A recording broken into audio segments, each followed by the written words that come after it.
this class. Today we are doing the verse number 11.53. That is chapter number 11, verse number 53.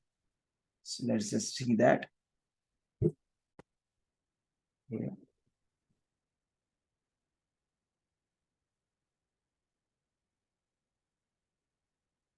So let us start with obeisances to Jagannath Baldev, Subhadra Mai ki jai, Nitai Chaitanya ki jai, Parshuram Bhagwan ki jai, Vaman Dev ki jai, Giri Govardhan ki jai. Om Agyana Timirandhasya Jnananjana Shalakaya Chakshurunmilitam Yena Tasmai Shri Gurave Namaha. Nama Om Vishnu Padaya Krishna Prasthaya Bhutale Srimate Bhakti Vedanta Swaminiti Namine. Namaste Saraswate Deve Gauravani Pracharine Nirvishesha Shunyavadi Pasyatya Deshatarine. Jai Shri Krishna Chaitanya Prabhu Nityananda Shri Advaita Gadadhara Shri Vasadi Gaura Bhakta Vrinda. Hare Krishna, Krishna Krishna, Hare Hare, Hare Rama, Rama Rama, Hare Hare. Hare Krishna, we are doing this chapter number 11, the universal form. And today's verse is verse number 53.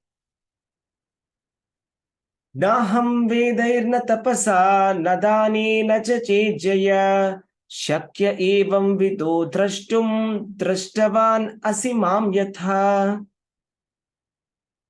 Naham vedairna tapasa nadanena na chejyaya shakya evam vido drishtum drishtavan asimam yatha.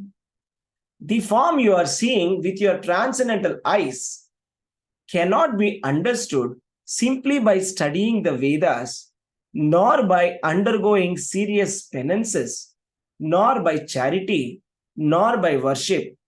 It is not by these means that one can see me as I am. So Lord Krishna is speaking about how to see him and what is the qualification to see Krishna. What is the qualification to see Krishna? Generally we think the qualification to see Krishna or to see God is that if somebody is an expert in the Vedas and he's an expert in Sanskrit, like he's able to quote all the Upanishads, Vedas, everything. So then such a scholarly person must have seen God. Right? Or we think that, okay, there's somebody who is very, very religious person. And then he's doing a lot of charity, or he's doing a lot of fire sacrifices, like different kinds of, home and Agnihotra, right? Havan. All kind of these religious activities, and then we think, okay, he's doing so many vrat and all, okay, maybe he will see God, right? Or maybe somebody is like worshipping different kinds of elaborate religious functions, right? So, but then Krishna is saying, no. The word no means no, right? So he is saying it's not possible by that. Na aham vedair. Na aham means me. First of all, he's using the word na. Let us see how many times he used the word na. Na aham vedair, na tapasa, na danena, na chejaya. That means he's negating all of this. No, it's not possible that you can understand me by studying the Vedas. Nor is it possible that you can understand me by doing some austerities. Nor it is possible by undergoing some severe penances, right? Or any kind of other worship also which is given in the Vedas. So that's not the qualification to see me, right? So then what is the qualification to see God? So the qualification to see Krishna is pure devotional service. So we will explore this topic in detail before we get into that, right? So the first point that Lord Shri Krishna said here, he said, is that the Veda Adhyayana, na Veda. So that means that it is not possible that I become a Sanskrit scholar. I get a Sanskrit PhD or an MA, double MA, and then I can boast it and then I can say, now that I am a great scholar in Sanskrit, I can see God because I have read the Vedas. There are so many Vedas, right? So I'll just tell you the classification of the Vedas. Please pay attention. So Vedas are classified mainly into Shruti and Smriti. Okay. So Shruti consists of the Vedas, the four Vedas, right? And it also consists of Samhitas, Brahmanas, Aranyakas, and Upanishads. All of these constitute the Shruti. And within the Smriti classification, we have the Puranas, Dharmashastras, and Itihasas. So in the Dharmashastras, we have Manu Samhita, etc. And in the Itihasas, we have Mahabharata and Ramayana. So this is the entire library of the Vedas, or you can call it the tree of the Vedas. So in this tree of the Vedas, if I am, let us say, spending all my time being a Vedic scholar, I'm a Vedic scholar now, let's say, and I'm reading all these Vedas, but Krishna is saying, I'm sorry, that's not the qualification to see me. So you may be a Vedic scholar, but still that's not a qualification to see me. So the example for this is, there was a great scholar by name Keshav Kashmiri. Okay. He used to go town by town, village by village, country by country, and he used to defeat the scholars. And after defeating them in scholarship, he will get it in writing that he has won and the other party has lost. So like that, this Keshav Kashmiri 500 years ago, he came to West Bengal. So he came to the land of Lord Chaitanya, right? So that is Navadvip. And all the scholars were very worried. What is going to happen now? So we are going to face embarrassment by losing under Keshav Kashmiri. So they said, okay, why don't we send Nimai Pandit? Nimai Pandit is Chaitanya Mahaprabhu before sannyas, right? His name was Nimai Pandit. So we'll send Nimai Pandit and we will see what happens, right? And then what happens, this Keshav Kashmiri and Nimai Pandit, they do Shastrarth. They debate with each other. So Chaitanya Mahaprabhu requests Nimai Pandit, he requests Keshav Kashmiri to tell a poem on Ganga, because they are on the banks of Ganga. So then Keshav Kashmiri, without even another thought, he composed 100 Sanskrit verses continuously, fluently, and explained that. Then Chaitanya Mahaprabhu said, I have so many mistakes that I can point out in this. And he started pointing it out, one after the other. So then Keshav Kashmiri was very surprised. So, he used to worship Saraswati Devi, and even he could see Saraswati Devi and talk to her. So he went back and talked to Saraswati Devi and asked, how did I lose in front of this young boy, Nimai Pandita? Then Saraswati Devi said, the person whom you saw is actually my master. So the point here is that we cannot understand God by scholarship or by any speculative theories. So God's philosophy can be understood only by bhakti. That's why Krishna said, Bhaktyamam abhijanati. That means only by the pure devotional service, you can understand me as I am. And then you can enter into my mysteries. Otherwise, what happens is, we see that there are so many people who write commentaries to Bhagavad Gita. And we see that very often these commentaries are deviant commentaries. They are actually completely deviating from the message of Krishna. So it's more or less, it's like the author's opinion rather than what Krishna is saying. Krishna is saying from verse number 1 to verse number 700 that there is no tattva which is superior to him. Matta parataram nanyat kinchidasti dhananjaya. So, but the scholars, they try to fit their theory. They have certain theory and they try to fit it there. So they say Krishna doesn't mean Krishna. Krishna means impersonal within. Krishna means something. Krishna means... So they give this kind of interpretations. So this kind of interpretative mentality, they can never understand Krishna. That's why Krishna says, again in the 13th chapter also, to understand the transcendental knowledge, you need bhakti. Bhakti is the qualification to understand Krishna. So that's why Chaitanya Mahaprabhu in his Shikshastakam, he said, Cheto Darpana Marjanam Bhavamaha Davagni Nirvapanam Shreya Kairava Chandrika Vitaranam Vidya Vadhu Jivanam. Vidya Vadhu Jivanam means For transcendental knowledge, this chanting of holy names of Krishna is like a wife. That is, it is a partner. That means if you're not chanting the names of Krishna, you're not doing pure devotional service, you cannot understand the transcendental science. So, the objective of the Vedas, why did Krishna give Vedas then? Let us try to understand. So, the Vedic literature has come from the body of Mahavishnu.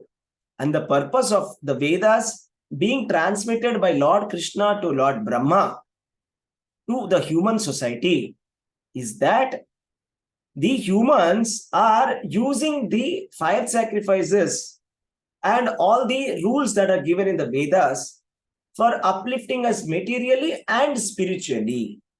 So, material upliftment by performing various fire sacrifices, by performing various charities, right? And by performing various austerities.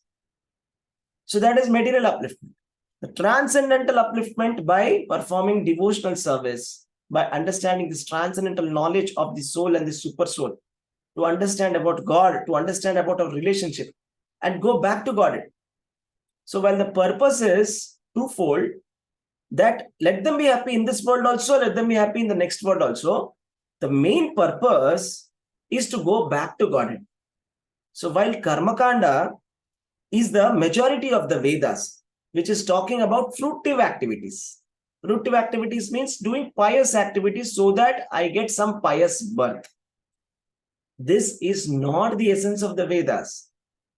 By doing pious activities, we are getting a pious birth, but still that's a bondage. Being born itself is a bondage. So beyond the fruitive activities or karma kanda is the transcendental knowledge, jnana. So to understand that I am not the body, to understand the reasons for my suffering, and beyond the knowledge platform is bhakti. That is pure devotional service to Krishna. Understanding that to attain love for God is the ultimate purpose of life. This is the purpose of the Vedas. That's why Krishna in Bhagavad Gita, he said, Vedaischa sarvair aham eva vedyo, Vedanta krut veda videva chaham. So a lot of people, they try to understand the purpose of the Vedas. Here is the purpose. Vedaischa sarvair aham eva vedyo. Krishna is very clearly saying it. I am the purpose of reading the Vedas. Vasudeva para Veda, there's a verse. That means the purpose or the highest purpose of the Shruti, Smriti and all the Vedic literature, Mahabharata, Ramayana, is to understand Krishna, understand God. It's very, very simple. Let us say that there is a scholar who has done PhD in Ramayana. And he is asked to write the conclusion. What is the purpose of Ramayana? What is the purpose of Ramayana? The purpose of Ramayana is to understand that we must surrender unto the lotus feet of Lord Ramachandra. What else is the purpose? What is the purpose of Mahabharata? The purpose of Mahabharata, or the understanding or the conclusion of Mahabharata, is that this material world is full of miseries, and the Pandavas were continuously undergoing through a lot of difficulties. And the only thing that they did constantly was to surrender unto the lotus feet of the Supreme Personality of Godhead. And they were saved from all these difficulties time to time. And ultimately, they got liberated also. So this is as simple as this. There is no scope for distortion. So the distortion is not there in the Vedas. It is there in the minds of the people who are doing it. Things are very, very crystal clear. So that's why Krishna is saying here that Naham Vedair, that means not through the Vedas. I mean, not through this materialistic rote learning of the Vedas, this scholarship, which is simply bringing pride, not through that kind of knowledge, that is not possible. It is possible through reading the transcendental literature of Krishna. The transcendental literature of Krishna is Bhagavad Gita. So the entire Mahabharata is there. It is speaking about dharma, artha, kama and moksha. The religious principles, how to do economic development, how to do material enjoyment, and how to liberate.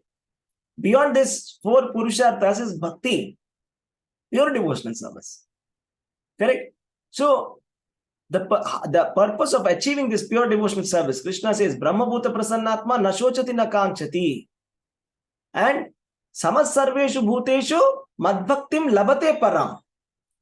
That means once you come to the liberation platform, Dharma, Artha, Kama, Moksha, you've come to the liberation platform, Brahma Bhuta Prasannatma, you're able to see everything equally. You're able to tolerate difficulties and happiness at the same time.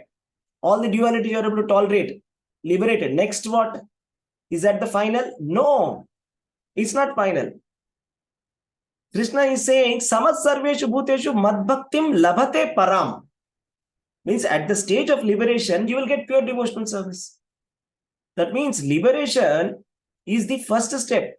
The second step or the ultimate step is Madbhaktim Labhate Param. That is a pure devotional service. That means beyond the platform of liberation, there is the platform of pure devotional service. That is a pure love of Godhead. That is what Lord Chaitanya Mahaprabhu has shown practically.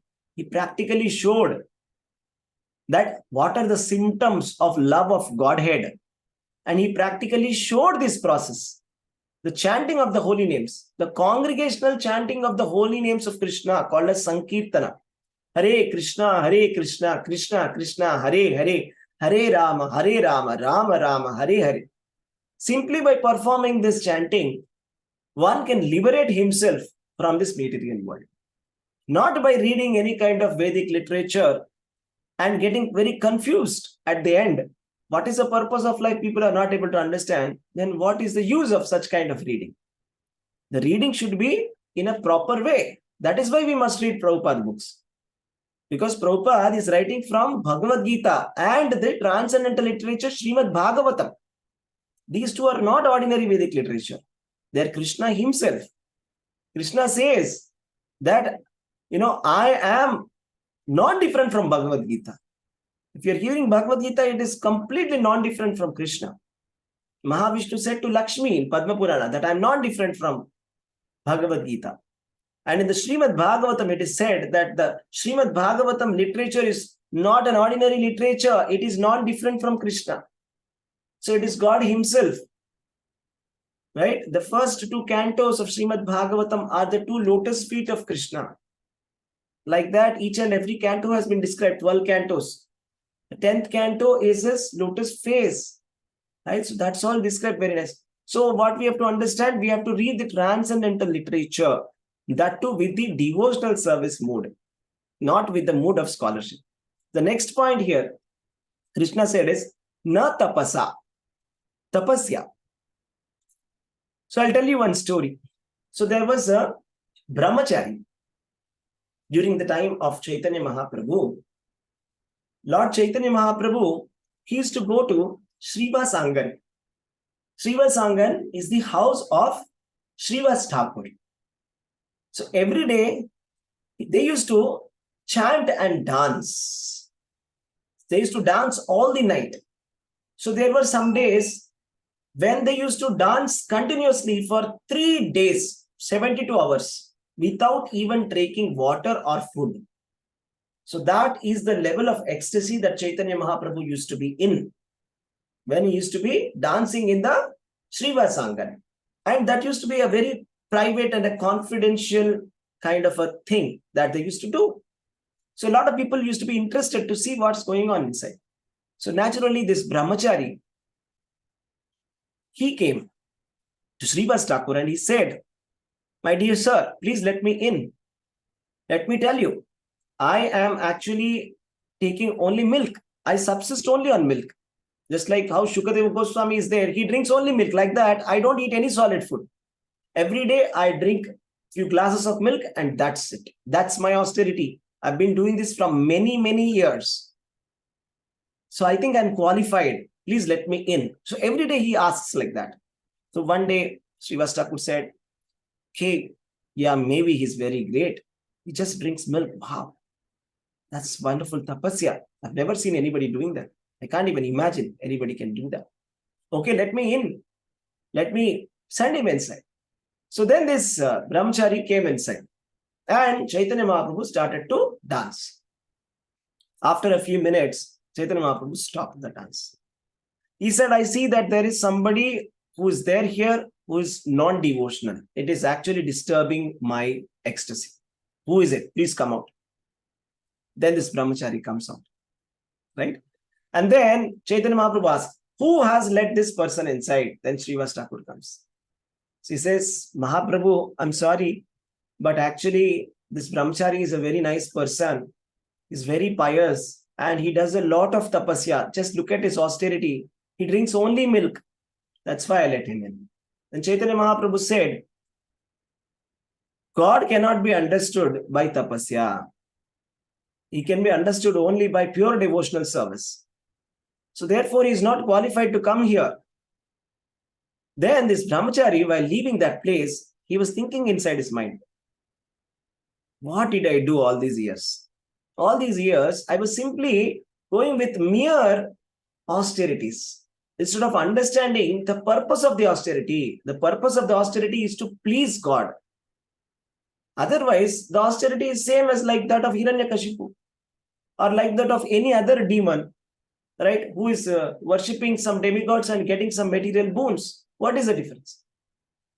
So then he understood that. At that moment, Chaitanya Mahaprabhu called him back and he said, okay, I will give you permission to stay. So when he realized that the mood of that Brahmachari changed, so that is this tapasya, that is austerity, means accepting some material difficulty. Like whatever is not convenient for me, I shall accept it. A simple example of a tapasya is, maybe in summer season, I shall switch off the AC, example, or I shall not sit under the fan. Or even when I'm feeling hungry, I shall not eat my food, fasting. Right? So different kinds of tapasyas are mentioned in the Vedas. For example, there are some extreme austerities that are mentioned, like surrounding ourselves with fire around us in hot sun in the summer. Sitting in the hot sun in the summer, surrounding with fire, just to tolerate, you see. Or sitting inside cold water during the peak winter. So these are some kinds of austerities, but these austerities are not useful for understanding God. These are not useful for seeing God. These austerities may give us some tolerance, that we have to tolerate our sensual activities. We can attain tolerance, but we cannot understand God. So that's the thing. That's the whole thing. That, this tapasya, the purpose of the tapasya is to please Krishna. Okay. Also, there is further description about the types of tapasya. The types of tapasya is explained in the chapter number 17. So there are 3 types of tapasya. The tapasya in the mode of goodness, passion, and ignorance. So austerity performed in the mode of goodness is performed with transcendental faith, not expecting any material benefit, for the sake of the Supreme. Right? So the kind of tapasya that is performed by the devotees with transcendental faith, with faith in Krishna, for the pleasure of Krishna. This is called transcendental tapasya. For example, the Ekadashi Vrata, we are performing not that our bank balance will increase. It's just that we want our Guru to be pleased. We want Krishna to be pleased. Right? So, the next type of tapasya is performed in the mode of passion. Penance performed out of pride for the sake of gaining respect, honor, and worship is said to be in the mode of passion. It is neither stable nor permanent. Krishna is saying in Bhagavad Gita, chapter 17, verse number 18. So this kind of penance is not stable or permanent. It is done out of pride for the sake of gaining some respect, honor. You see, I am such a great person, I can tolerate. Just see, I can bath in the cold water. You see how renounced I am. Look at my austerity. I'm so great. See, I can do nirjal. Look at me. Everybody praise me. Right? So this is a kind of done out of pride. This is in mode of passion. Penance performed out of foolishness with self-torture to destroy or injure others is said to be in the mode of ignorance. We see that some demons, they cut their heads. Right? Ravana, he was performing severe austerities for Lord Shiva. He was cutting his heads and putting inside the fire. So then Lord Shiva appeared and gave him some boons. So this kind of tapasya is called as performed out of foolishness with self-torture or to injure others. This is mode of ignorance, tamoguna. Now let us talk about the next aspect here. Krishna says, Nadanena. Nadanena means not by charity. Dana means charity. There are multiple different types of charities that are mentioned in the Vedas. So, for example, donating gold or donating land, right? Or even Kanyadan, right? Giving away one's own daughter is said to be a charity. Giving away one's own daughter to a suitable bridegroom. This is also called as Kanyadan. That is also considered to be a very pious activity. So, but the point here is, we may give millions of charities, just like the philanthropists of the world, the richest people of the world, they are giving away billions of dollars, right? So, how do we understand that? Let's just see that. I'll tell you an example. So, we all know that Karna is very known for his charitable disposition. So, when Indra had come and he asked Karna to give his natural Kavacha Kundala, that is his armor with which he was born, which was his natural protection. So without hesitation, he plucked it off from his body and he gave it. And everybody, all the demigods became happy and they flowered. They put flowers on it. So, but this kind of dana or charity, or this kind of charitable disposition is there, but it is not for the pleasure of Krishna. Otherwise, why would Krishna tell Arjuna to kill Karna when he is not even on his ratha? Because this Karna, he insulted Draupadi in the Asat Sabha. So during the disrobing of Draupadi, he insults Draupadi by calling her very bad names, right? And he talks very, very vulgarly with her, right? And Draupadi is Lakshmi Devi herself. So this kind of tapasya is not enough. You see, the attitude matters. Why we are doing it. So let us see that. Bhagavad Gita, chapter number 17, Lord Krishna says, charity can be divided in 3 types. We will see what are they. Charity given out of duty without expectation of return at proper time and place and to a worthy person is considered to be mode of goodness. So the charity, we must give it as a duty. We are not doing something extra. So a lot of people feel, I have done charity, I have done something more than what I am supposed to do. Actually, the scriptures are saying charity is the duty of a grihastha. If you are a householder, you must do charity. If you do not do charity, there are certain hellish regions that we will have to send to. So there is a river called Vaitarani, which we have to cross, and there will be a lot of difficulty in that river if we don't do charity. So it's so obvious that it's a must. It's not something extra that we are doing. That look at me, I'm doing something great. So charity given out of duty, that it's my duty that I should give my hard-earned money for somebody who is suitable for it, somebody who is worthy of it without expectation of return. Not necessary they put my name or not. I want to give it. It's not necessary that they have to acknowledge or recognize me or glorify me. Proper place, proper time to a proper person. So it should be on a proper time. So there are certain times where it is recommended. For example, Akshaya Tritiya is the time where the scriptures are recommending donate. Scriptures are not saying buy gold and accumulate. That is the opposite of the scriptures that we are doing. Scriptures never say accumulate money. They say donate. So Akshaya Tritiya, we are supposed to donate. Ekadashi, we are supposed to donate. Correct? On the solar eclipse, we are supposed to donate. These are the Vedic scriptures, injunctions. So giving it to the proper people is very important. Giving it to the spiritually oriented people who will make the good use of that money. That is our duty. This is mode of goodness. But if you have an expectation of some return, if I'm going to give, all the newspapers are going to talk about me. And everybody is going to say that I am a very great man. Because it is said in Mahabharata, in the Yaksha Prashna, Yudhishthir Maharaj says, the best way to become famous is do charity. Simply do charity and you'll become famous anywhere. Go and do charity and get your name published. Finished. and you'll become very famous. Everybody will talk about you. Wow, what a great man. People will think like that, but Krishna knows everything. So that's why Krishna did not give Bhagavad Gita to Karna. Krishna did not show his universal form to Karna because he knows the mentality of Karna, right? Mode of passion with a desire of our fruitive results or in a grudging mood. If he can donate so much, why can't I donate? I will donate more. If their family can do it, being poorer than us, why can't we do it? We will donate more. Our donation should be the maximum. This is called mode of passion. And the charity performed at an impure place, impure time, unworthy persons, without proper attention and respect, is in mode of ignorance. First of all, in an impure place, improper time, unworthy people. A lot of unworthy people these days are, running various helplines. In the name of charity, we don't even know what they are doing with that money. Right? The so-called NGOs, we don't know exactly what they are doing because their activities are not transparent. I'm not talking about those NGOs which are doing good work.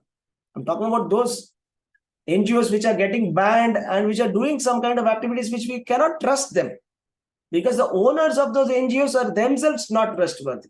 Then how can we trust them? So this is just giving to anybody without any consideration. Anytime we are just giving to anybody without any respect. Just thinking that, I am great. Because I've given money, I am great. Actually, this attitude is wrong. Because you have taken money, you are great. That is the correct attitude. Because by taking money from us, the other person is taking our karma.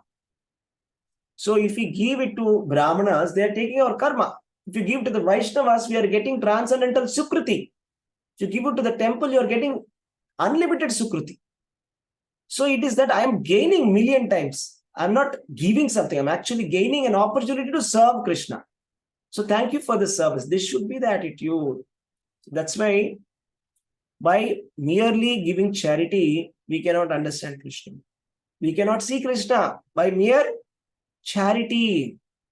Third thing, saying nache ejaya, nache ejaya. That means not by any kinds of worship or not by any kinds of fire sacrifices we can understand Krishna. Right? By performing elaborate fire sacrifices, let's say we take the best of the fire sacrifices. It is this is the Ashwamedha Yajna. That is a horse sacrifice. So this Ashwamedha Yajna is very difficult to perform. And it is said in the Shastras, if anybody does Ashwamedha Yajnas 100 times, then he will get the post of Indra. You may become Indra by performing 100 Ashwamedha Yajna. But you cannot get Krishna. That is the important point. So we may do elaborate fire sacrifices by spending a lot of money, bringing all the Pandits, the best of the Pandits you are bringing from different parts of India. You're bringing water from Ganga, Yamuna and all the rivers from various parts of the country. And you're calling all the chief guests, MLAs, MPs and a big Pandal program, feeding everybody. You're putting a big poster of yourself and doing a big yajna. This is not going to be useful for seeing God. This is not the way to see God. Right? So let us see what Krishna has spoken about this. So the classification of the sacrifice goes like this, that the sacrifice performed according to the directions of scriptures as a matter of duty by those who desire no reward is in the nature of goodness. So as a matter of duty, because this yajna or the fire sacrifice, the purpose is purification. So I am getting purified by doing yajna. So this should be my mood. Not that I'm doing something that I want the glorification. So as a matter of duty without any desire for reward. But the sacrifice performed for material benefit or sake of pride, you should know it is in the mode of passion. O chief of Bharatas. Krishna is saying to Arjuna, but if you do it for some material benefit, that let me have more money, that's why I will spend. So if I spend 100 rupees, I will get 10,000 rupees. That is why I shall spend 100 rupees in this. So this attitude is called as mode of passion. With this mode of passion, we cannot understand Krishna. So any sacrifice performed without regard for the scriptures, without distribution of prasadam, without chanting of Vedic hymns and remuneration to the priests, and without faith is said to be in the mode of ignorance. Just doing it for the sake of doing it. Right? हाँ वो पंडित जी आएंगे, कुछ करेंगे, वो कुछ करके जाएंगे. This kind of attitude, right?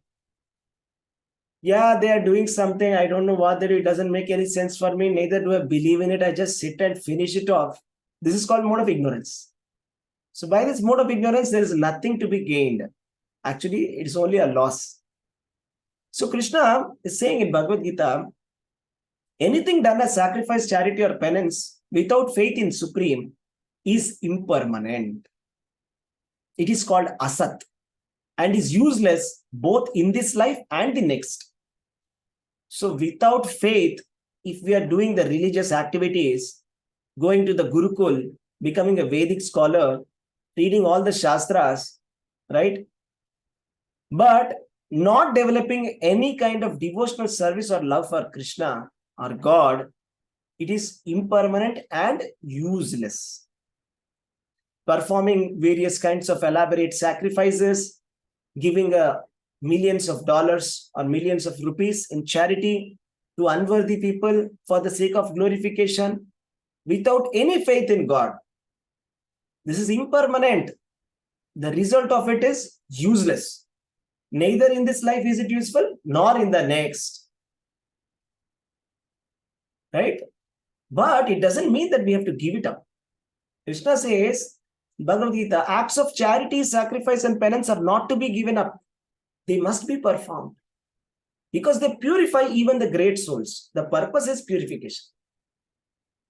The purpose is, first step is purification. And the transcendental part of it is what we should accept. Material part of it is which we should reject. Right? That's why Krishna is saying, Traigunya Vishaya Veda Nistraigunya Bhavarjuna. So some people are saying, oh, are you saying that we must reject the Vedas? No. Krishna is saying, Traigunya Vishaya Veda. That is, these Vedic injunctions which are given are in the three modes of material nature for those people who are materialistic. And these are materialistic fruitive activities. Nistraigunya Bhavarjuna. Transcend this. Shabda Brahmadi Vartate. Shabda Brahman means Vedas. Means a transcendental devotional devotee who is doing the Bhakti Yoga, he transcends that. Shabda Brahmadi Vartate. Simply by surrendering to Krishna, we are crossing over all the Vedic rituals. Vedeshu yajneshu tapassu chaiva daneshu jatpunya phalam pradishtam. Yogi param sthanam upayiti chadyam. Krishna says, whatever benefit that you do by reading all the Vedas, by performing all the sacrifice, by giving away all the charities, by taking up all the vratas, you get simply by doing devotional service. So that is Krishna consciousness. This is beyond the ritualistic parts of the Vedas.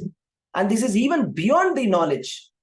The speculative knowledge or the mere dry knowledge or the jnana is beyond that. This is transcendental jnana. Bhakti. So that's why tomorrow's verse we will see, Krishna will say that bhaktya tu ananyaya shakya. Only by undivided devotional service I can be understood as I am. This is the way to enter the mysteries of my understanding. So this is the process of understanding Krishna. Nobody is able to understand Krishna because they are not listening to what he's saying. He's saying very, very clearly. Actually, he said this second time now already. The verse number 48, he said the same thing. That you cannot understand me by reading Vedas or by doing austerities or by performing charity or by doing any kind of fast. He already said that in 48. Now in 53, after 4 verses, he's repeating the same thing. The purpose of repetition, that it's not a repetition, it is emphasis on certain thing. That the emphasis on the pure devotional service, that we must have bhakti. That's the original qualification to see God, not anything else. Right? So that's what we have to understand. Okay? Thank you very much. Hare Krishna, Krishna Krishna, Hare Hare, Hare Rama, Rama Rama, Hare Hare. Srila Prabhupada ki jai. Thank you very much. Hare Krishna.